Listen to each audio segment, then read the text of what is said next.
Namaste, everyone. Namaste. The Christ in me reaches out to the Christ in you this morning, and I feel your love. I'm glad you're here. Welcome to everyone. And as I'm looking, is there anyone here for the first time? I think I only see familiar faces. Thank you for coming out on this chilly morning to be with us. If you have your cell phone on or your smartphone, would you please turn that to mute, or even better, turn it to off before we start. Our 1-minute reader this morning will be Kate Lear. Our guest musician is Rick and his Bells for Merry Christmas season. Yes, I did. All right. Kate, would you come on this morning?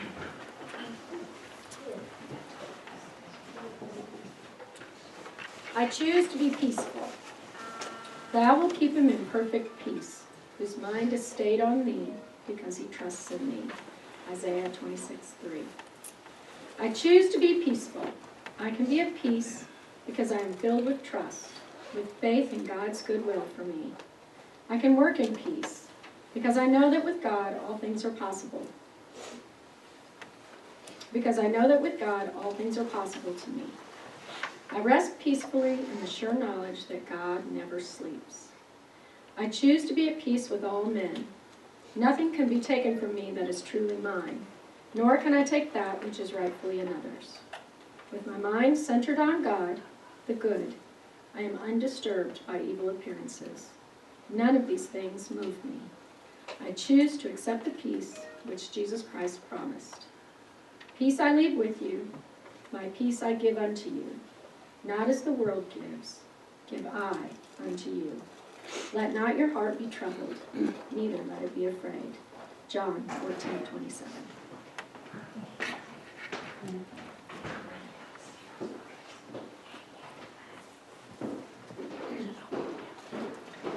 For our first hymn, we'll sing What Child Is This?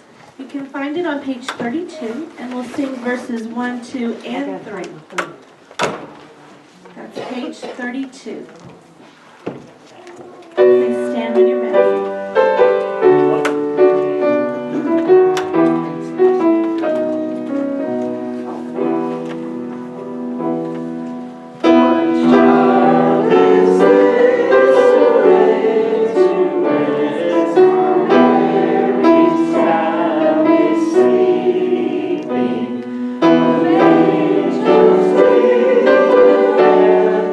Sweet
Bible verse that I chose for this morning is from Isaiah.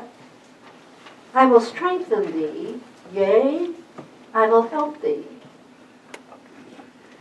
And as I was thinking about this verse, it occurred to me that most of us don't like change very much. For some people, change is important. They get bored easily. They want a difference and a challenge and so forth. But for many people, and I assume I'm talking to at least a few in the room, they don't like change to come into their lives. They don't like it, when a new neighbor moves in, well, there's always a question, is that going to be a harmonious relationship? When there's a new administration that comes in, indeed, there again is a change, and we don't like that very much. Something unknown. It can happen over and over again in our lives. Things come up that force us into change. New jobs, new friends sometimes. Old friends leave, and new friends hopefully come in. New abodes. Change. So we all have to deal with that in one manner, shape, or form. For some, it's deeply upsetting. For others, it's okay, they just go through it. But Isaiah is reminding us of something that can carry us through the most unpleasant changes, perhaps a physical change that isn't very positive. Perhaps a financial change that is certainly unwelcome, an unexpected and very large bill. So many different arguments in a family, you name it. That kind of change that is not pleasant is something we can keep in mind. I will strengthen thee, yea, I will help thee. That's a promise that holds forth for any kind of challenge we might have. Time and again, we wonder, how am I going to get through this? Is it going to get worse? Hopefully it'll get better, but what if it gets worse? I will strengthen thee. I will help thee. Isaiah was having a spiritual experience. He was knowing the presence of God, and he was hearing the assurances that we don't hear, but that are being said to us every moment. I will strengthen you, God is saying to you. I will help you, no matter what it is. Good, bad, and different. I am here for you. God promises of that. And he fulfills his promise. Sometimes we would like it to be a little faster. But it always comes at its perfect moment, in exactly the right way for us, for our need. So we listen to that. I will strengthen thee. Yea, I will help thee. And we take hope from that. We take assurance from that. Changes that come into life that are not very welcome. That's where we go. We go back to our basement, to our foundation, to that assurance of this omnipotent power, this infinite good, this abiding love, right there for us, right when we need it. And we give thanks for that. Today and every day. Shall we say our divine science statement of being? You will find it in your orders of service. God is all, both invisible and visible. One presence, one mind, one power is all. This one that is all is perfect life, perfect love, and perfect substance. I am the individualized expression of God and am ever one with this perfect life, this perfect love, and perfect substance.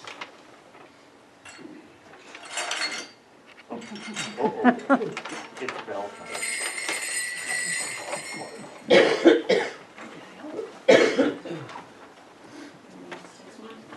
Or two.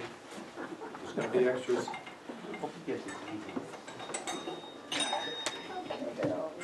Believe it on something like Jane?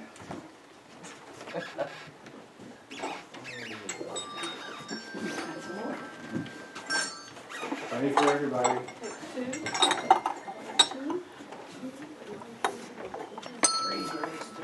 How many? Two. I'll take another one. What color do you like? I want to need some over here. Jerry and Martha don't have any. Back row. Hot red. Okay. Yeah, right. You got it? Yes, I think Who needs some more? Jay. Y'all got some? They got them. Everybody got one? Has everybody got one? Two? Has anybody here not done bells? Everybody here's done bells before. Did you get a bill?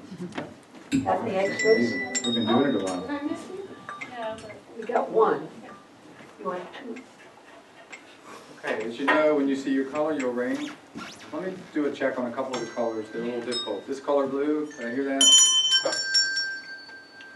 powder blue. Is that blue? That's the lighter blue, yeah. Is that light blue? Yeah, Okay. that's why I wanted to check. Thank you. Can we hear that one again? Grace, you got the only one? Oh my Oh, God. you got one in. Somebody else. There we go. Okay. Okay. How about this blue? Okay, sounds good. And everybody knows the red. Doesn't matter whether you got the black dot or not, just if you see the red will work. Otherwise, we're good to go. Maestro? This is a new one for us this year.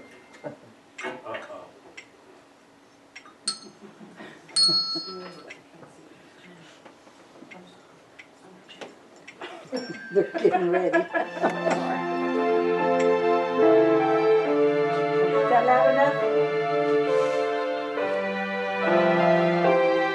Here we go.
apparently it goes through again. I didn't think it went through 3 times.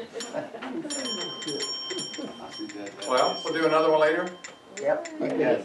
Hang on to it for now.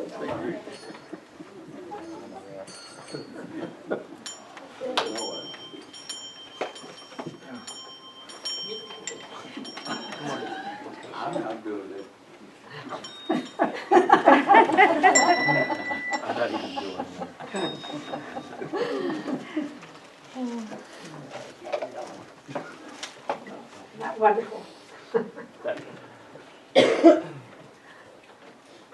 And we have the prayer box, if there's anything in it. Oh, it's Yes. that time, now through the week, Yes. it's that time when we get still. Life is so busy. And yet stillness is needed. It's needed for body, mind, and spirit. So we set aside this time. And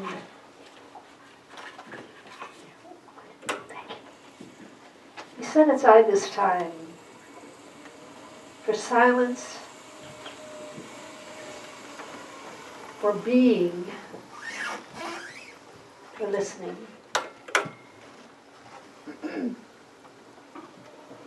We don't listen to our own souls probably as much as we should. But right now, we do. This time of outer busyness, busier than usual probably,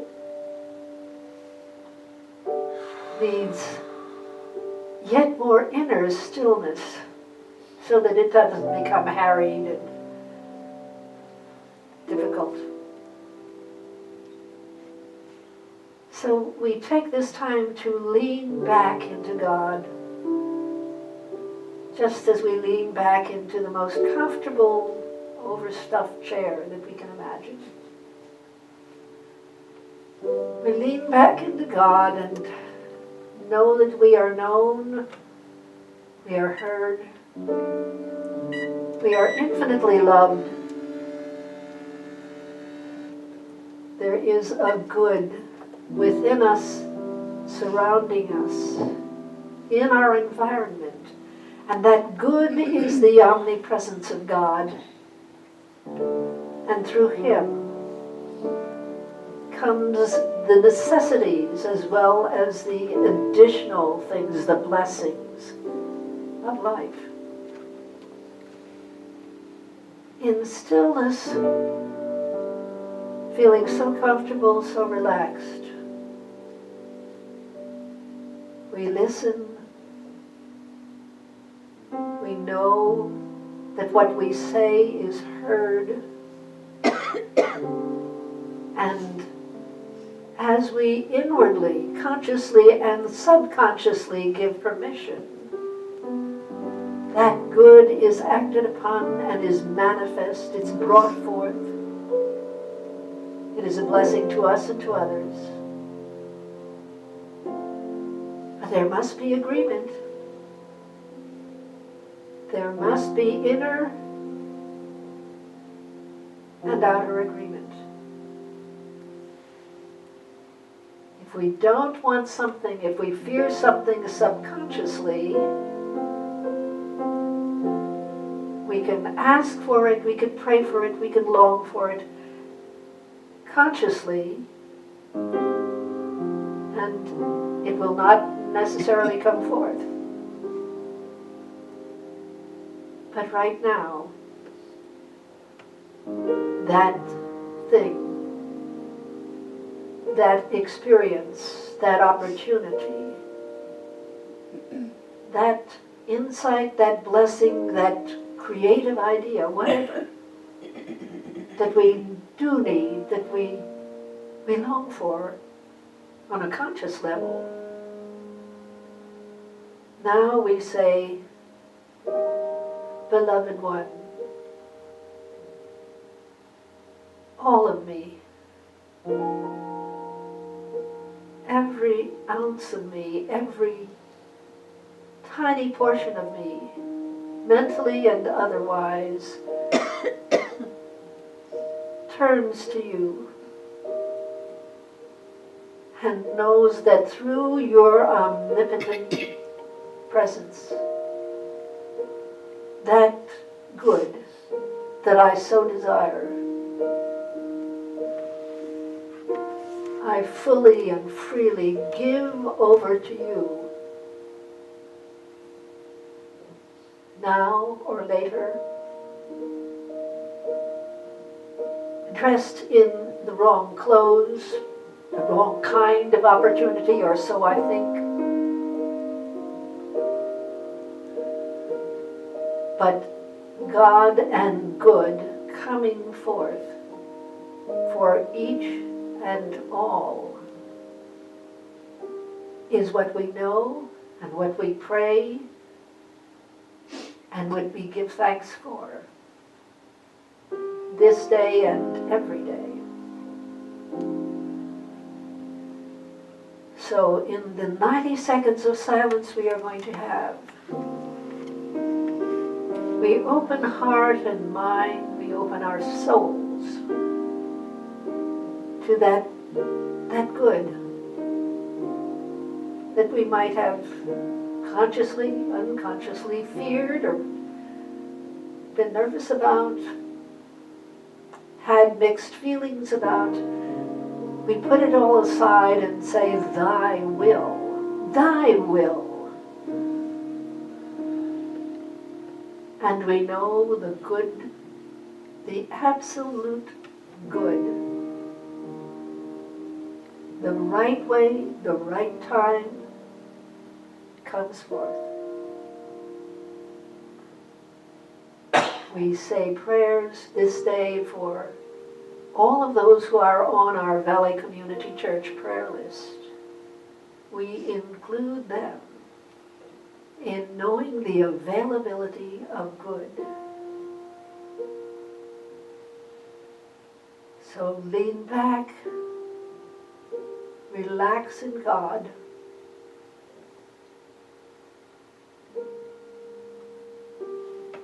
express your need, your wish, your desire, and then know that His divine will is coming forth as your highest good.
Come unto me, all ye who labor and are heavy laden, and I will give you rest. Yes. We've rested in those warm and loving arms. We've said, thy will, Father. And at the same time that we said those words inwardly, we knew that our highest good is coming forth. That any unconscious fears or resentments or negativity is pushed aside and we allow it. We allow it to unfold, to blossom, to be wondrously visible, that good, that God has always intended for each and all. And for that assurance, for feeling that truth, we give deepest thanks.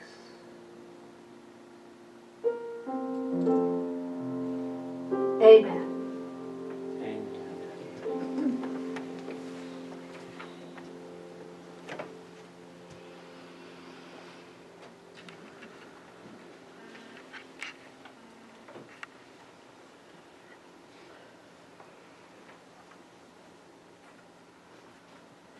Well, I'm going to light the Advent candles now.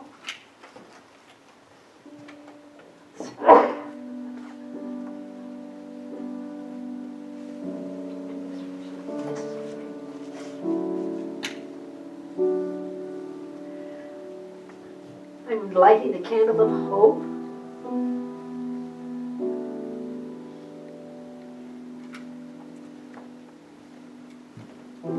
And the candle of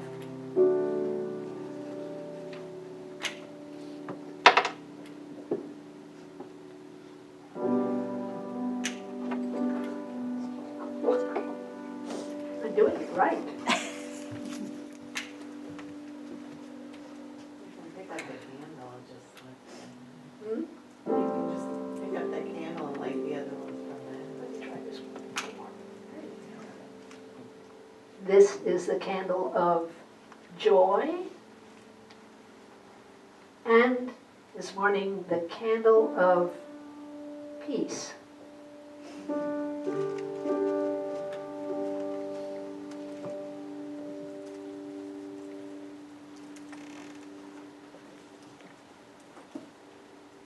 And my talk this morning, of course, is about peace. It's entitled Unshakable Inner Peace. So that is, the quality of peace is one of those wonderful qualities that we celebrate during the Advent season. But why? Certainly, Jesus wasn't born in a peaceful time. He was born into a time and society that had such bleakness that we, in our day, can hardly imagine it.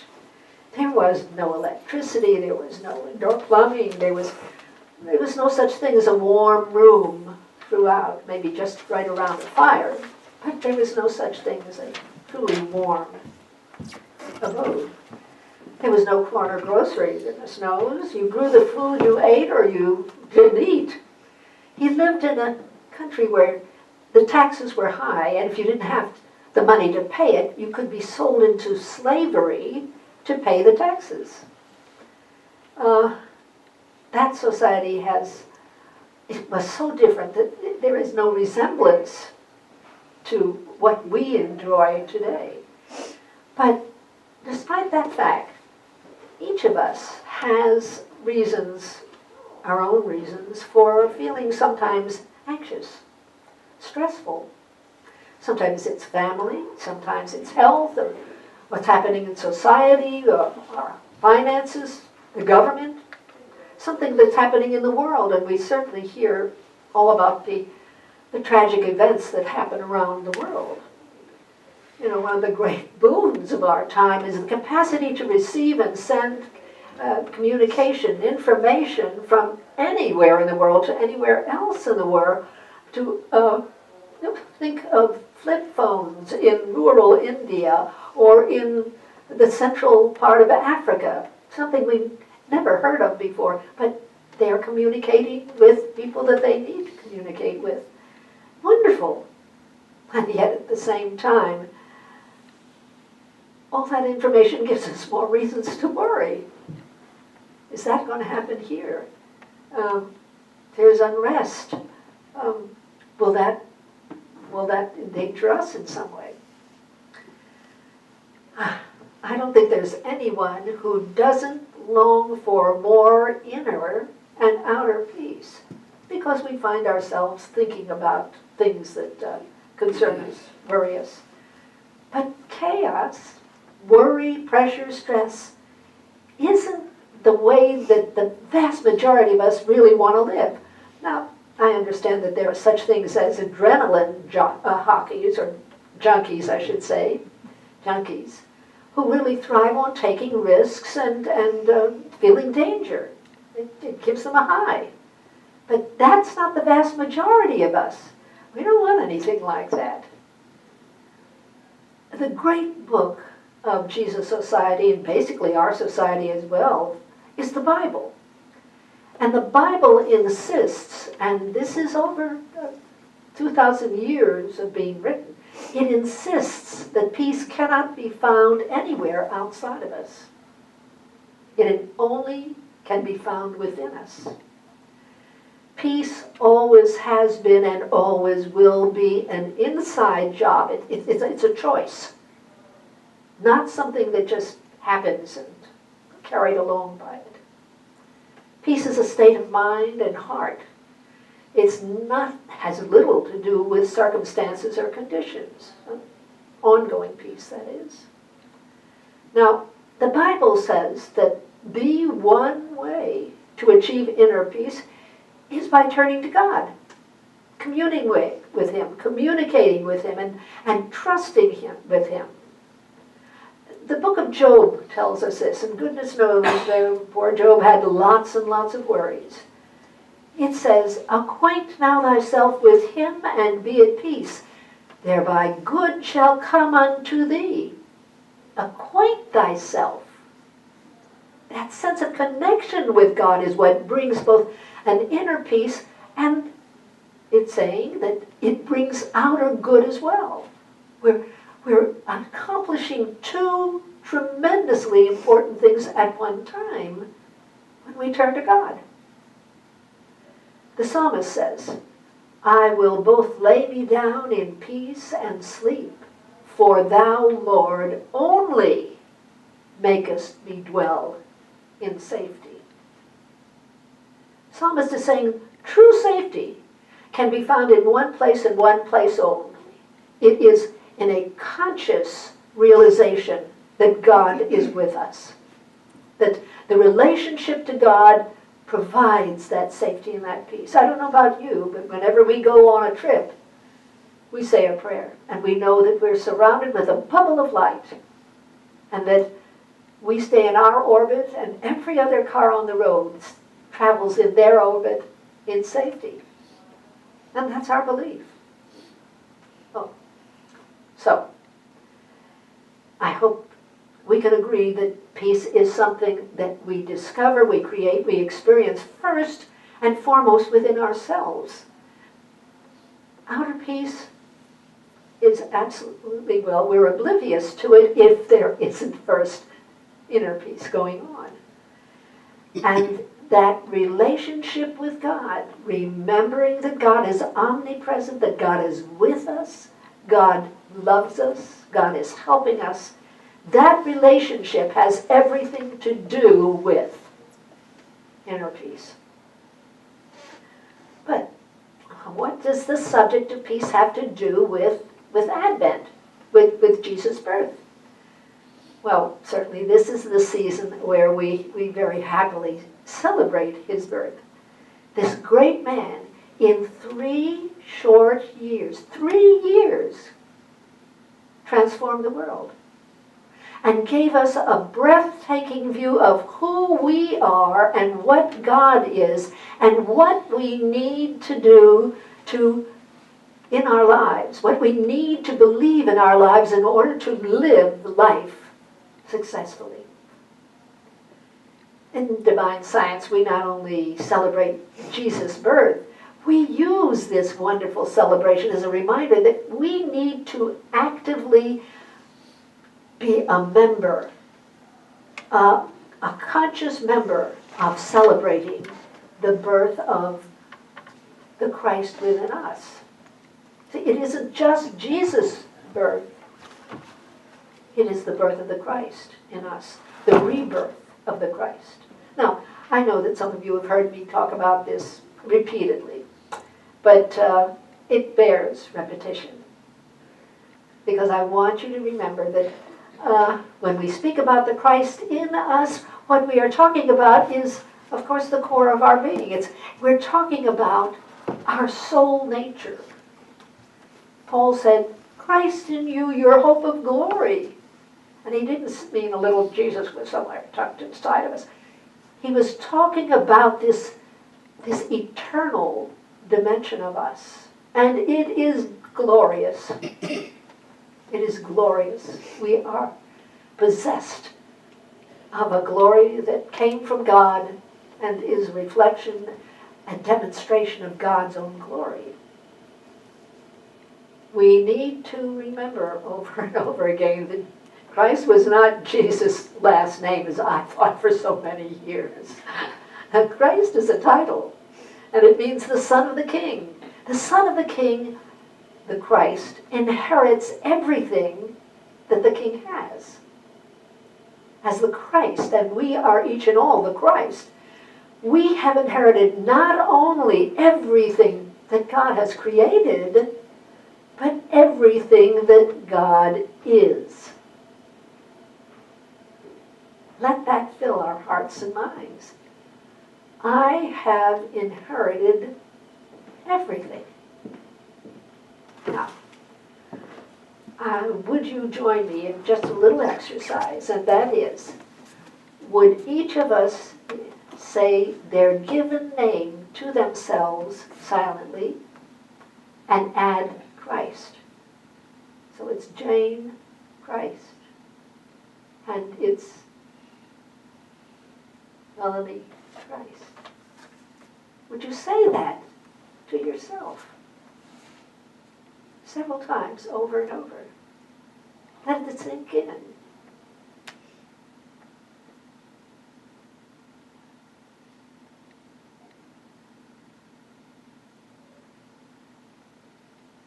We say it over and over to ourselves, and we begin to feel the truth of it. We are the Christ. We are the inheritor of all that God is. God not only made us in his image, which we're assured of in the book of Genesis, but it also said he blessed us. He blessed each and every one of us, and he gave us dominion over all things. Dominion, first of all, over our minds, because we can't take possession of our thoughts. We have to gain dominion over those minds. And the very last verse in the first chapter of Genesis says, God saw all that he had made, and it was very good. Can we own that? Can we own the idea, I am very good? My core nature, my Christ nature has always been, always will be very good. You know, nothing that we can say or do or think ever changes that Christ nature. Oh, we make all sorts of mistakes, huh? That's part of life. That's how we learn. We learn through our mistakes. But the Christ within us remains pristine. It's untouched. It's filled with the glory of God himself. Our primary spiritual task in life is to express this. To be the Christ, to be God's image, walking and talking. We're already one with a being that fills all time, all space, all things, is indeed the basic energy of the universe. We are one with that. We are one with a divine mind. We don't have mind of our own volition. We have it because we are part of God. We are one with that creative spirit that enables us to be creative. that which brought forth a universe of mind-boggling complexity and beauty and diversity and wonder. We are one with wisdom and knowledge and understanding, all knowledge, all knowledge. We are one with the life force itself, life. We are one with unbounded joy. That's something that we enjoy, we experience on a regular basis, but sometimes we're caught up in it. Sometimes we are lifted with it. But always and forever we are one with an unconditional love that never leaves us. And finally, for today, certainly, and every day, we are one with an unshakable peace of God. Well, that's what's meant that when we say, I am expressing the Christ, or I am seeking to express the Christ. We are being what God created us to be. And that's so much larger than our imaginations can stretch. But whether we express it or not, whether we believe it or not, we are the Christ. We are the heir to it all. So, along with celebrating the birth of this man who changed the history of the world for the better, we are trying to use Advent and the qualities that are expressed in Advent. Hope and joy and peace. We're trying to use those qualities to emphasize and celebrate the divine potential that's within even every one of us. Now, that sounds like a very large task, doesn't it? How can I do that? Just an ordinary person. How can I express this universe of quality, of good, of blessing that I have inherited? How do I go about doing that? Specifically, for today at least, how do I bring greater peace within myself and more peace into, well, the pockets of chaos in my world? What do I do? Now, I've said we have to start with ourselves. That's the only place we can start. And I've also said that we can never depend on outer events to create peace for us, because that sense of peace is something that happens, that we permit happen in us. The important, very important step that we must be very, very firm to ourselves about is that we have to squarely face and name any and every situation, every event, every person that appears to be negative. We have to look at them hard and release them to God. We cannot dwell on them. You know, nothing comes into our life that isn't there for a purpose. There is always a reason why something comes into our life. Now, it might be terribly unfair, it might be wrong, it might even be dangerous. But that's just looking at it on the surface of life. If we see the inner why that is there, then we might have a very, very different opinion of it. But we don't see the why so often, not perhaps except in retrospect. That came about, and this was the result, and this blessing came through it. But we don't see it at the time. So, we have to look squarely at everything that we consider negative in our lives, and we firmly release it to God. We put God in charge of it. That's not easy, no. Because mentally, what do? We keep revisiting it.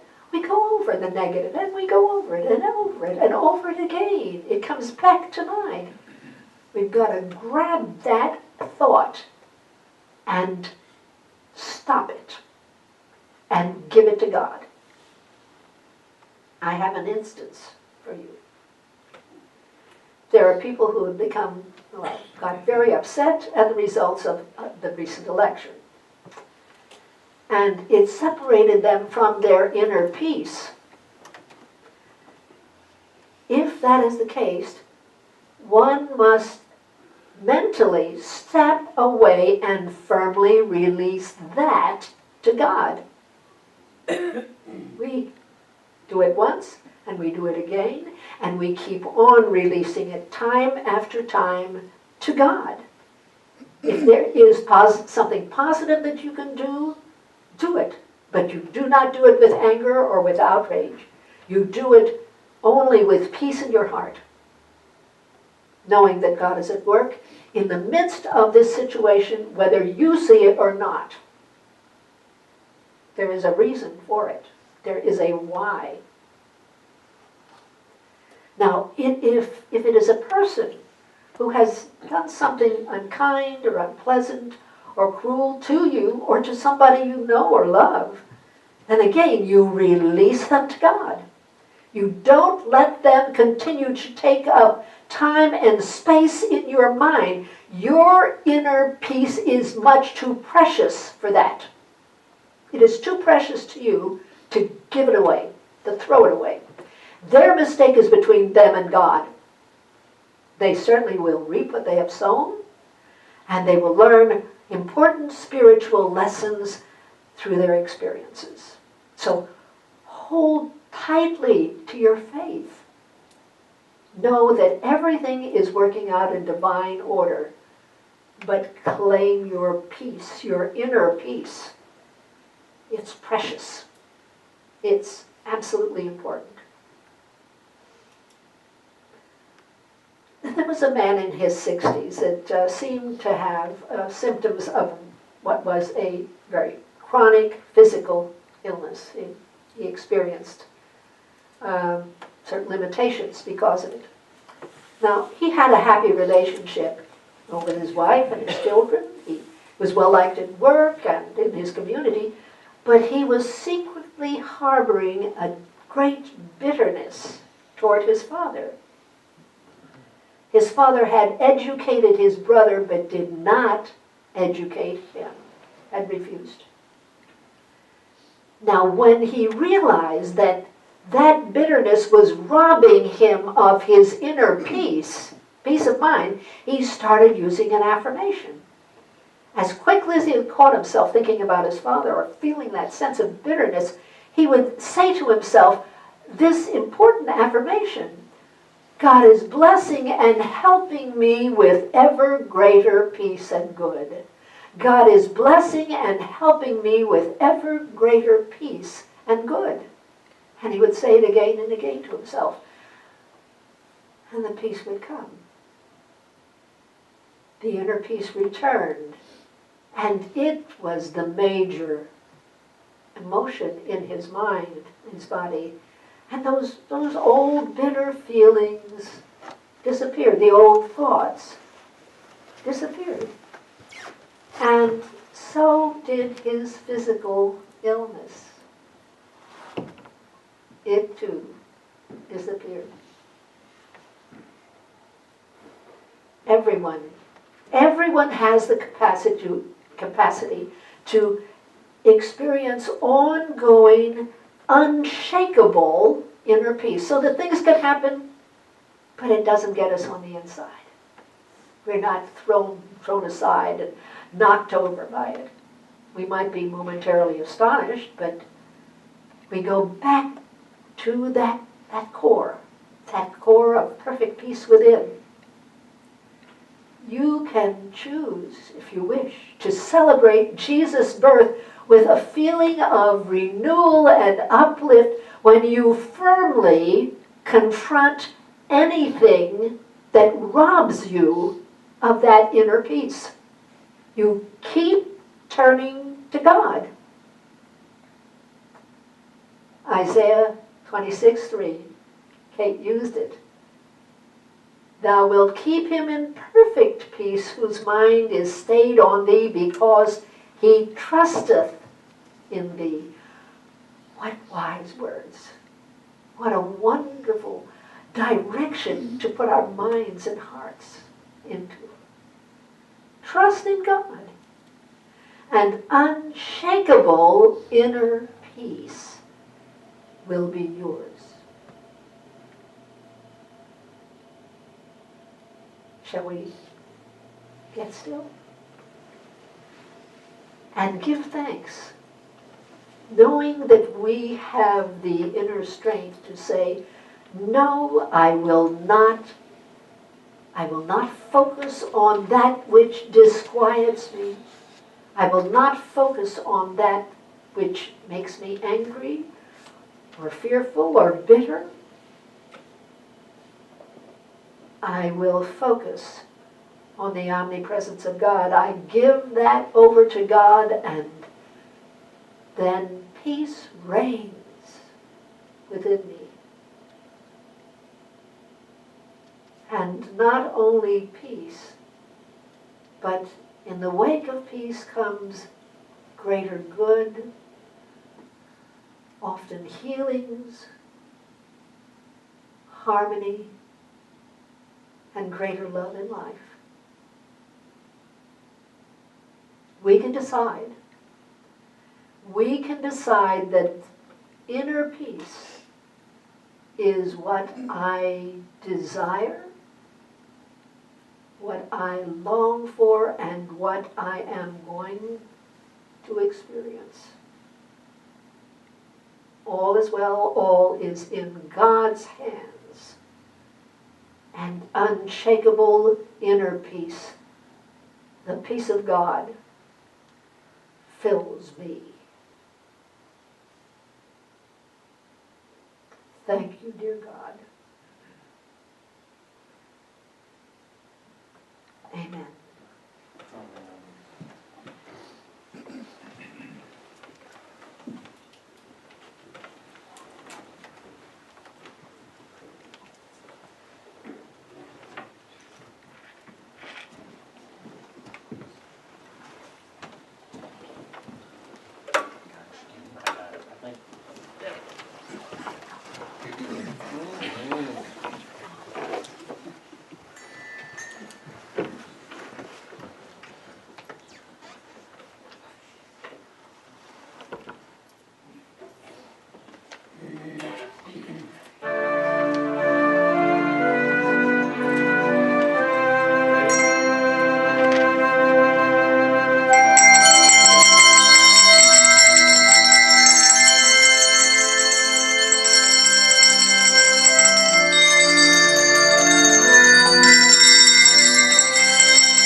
another round.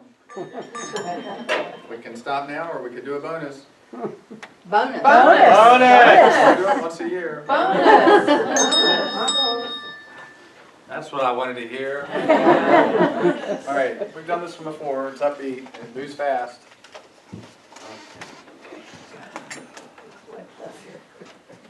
Oh, yeah. Oh, yeah. I want you to notice the harmonies that you're making. Listen to the blending of the sounds that you're making with the people around you. They're beautiful.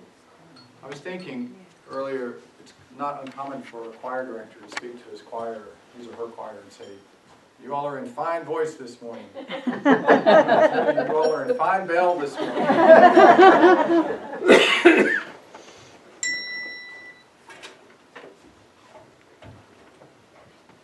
Are we having fun yet? Yes.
Joy of the bells. Thank you all. Oh, my cheeks are hurting for smiling. Yes. Enjoy Maurita's smile. Maurita's Yeah. smiling as both It was bells. a lot of fun. A lot of fun. It's time now for the blessings of the gifts. Those gifts that were first given to us.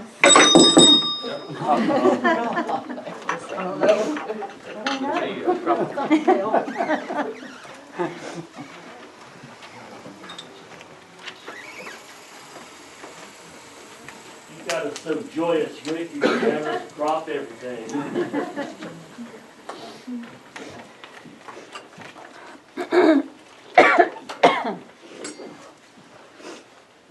Let's say it together, please. Today, I acknowledge God, omnipresent, as the source of all good, as the source of my good. With this acknowledgement, I accept His will, which is abundance in every aspect of my life. I release all thoughts of lack and limitation, and I am open and receptive to the increased flow of abundance to me right now. I joyfully accept the gifts of life and give freely of the special gift that I am.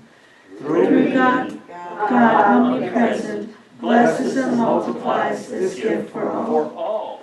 Thank you, dear God.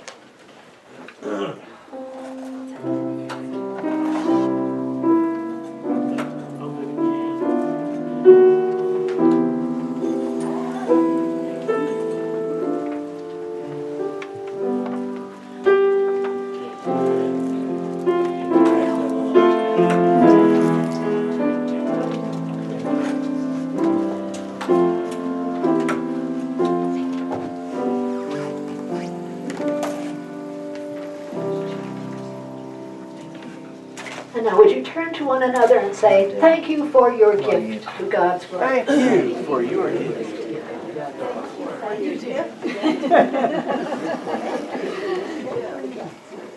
And I'd like to pass the prayer basket at this time for those who would like to take one or two slips of paper and pray for that person during this coming week. You bless yourself even more than you bless them. And those who would like to take part, please do so.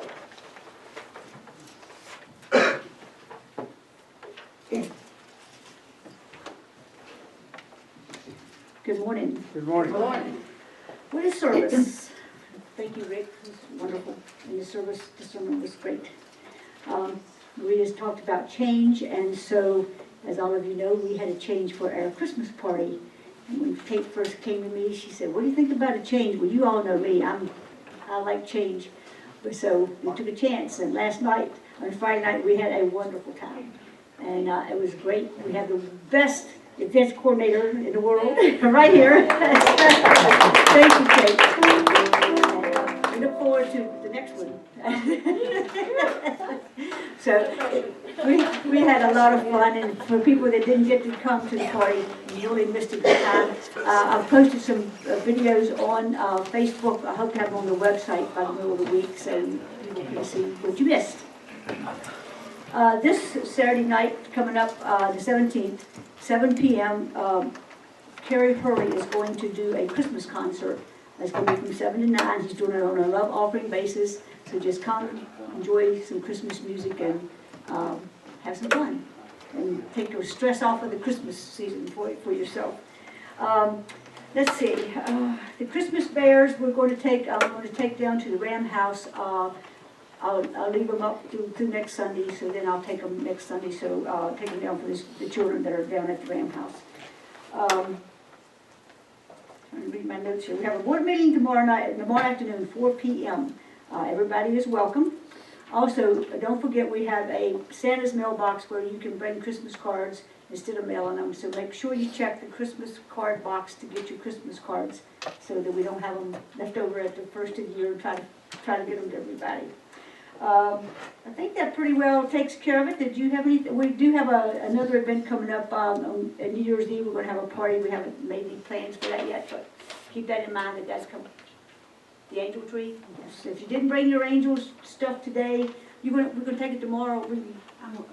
Wednesday. Wednesday. Okay, so get it to the church before Wednesday. If you did not bring your stuff today, so we'll get over there Wednesday. And thanks for the people that participated in that. It would be greatly appreciated by the children that are in need.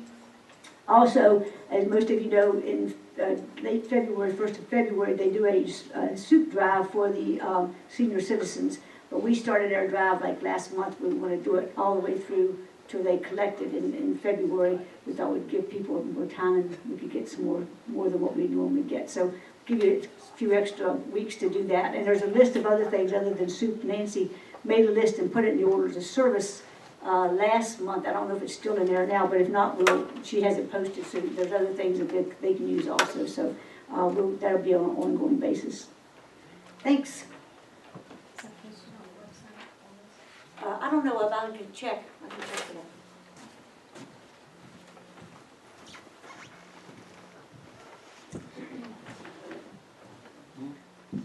We're going to sing It Came Upon a Midnight Clear, page number 28, verses 1 and 2. So if you'll stand when you're ready, page 28, verses 1 and 2.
Shall we make a circle?